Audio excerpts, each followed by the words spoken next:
First Unitarian Society of Denver now as a full-time resident, a woman who's chosen to live here in this church because it makes her feel safe. In this moment, yes. 45-year-old Jeanette Vizguera and her family came to the U.S. illegally from Mexico back in 1997 in search of a better life.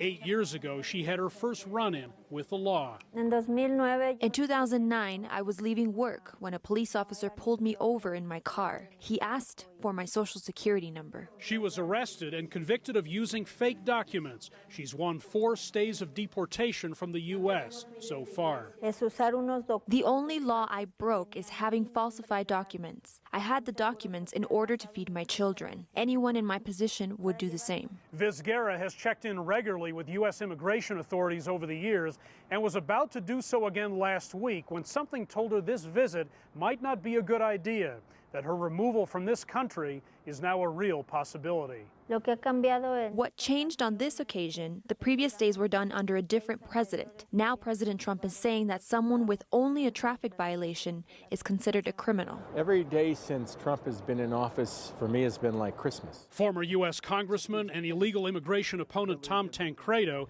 says America's new approach to the issue is long overdue, that Vizguera is not a victim. The reality is she knows exactly what she's doing. This is all a setup in order to gain attention, sympathy, and antipathy for Trump. Tancredo doesn't advocate a mass roundup of immigrants, but he would like to see U.S. law enforced. There's a new sheriff in town, and when she gets deported, it's going to be much more difficult to come back in. Vizguera calls it an attack on the entire immigrant community. Her children, 3 of whom were born in America, visit her here in this church basement. She dares not step outside. We all need to be careful. In my case, I shouldn't go outside because there might be an undercover immigration agent. She says she's received lots of support here in Denver, one of several U.S. cities and states that have vowed to resist the new immigration policy. But they can't stop federal agents from taking action. For 20 years, I've contributed to my community. Does that make me a bad person? What should matter here is my moral character, not a piece of paper that allowed me to work.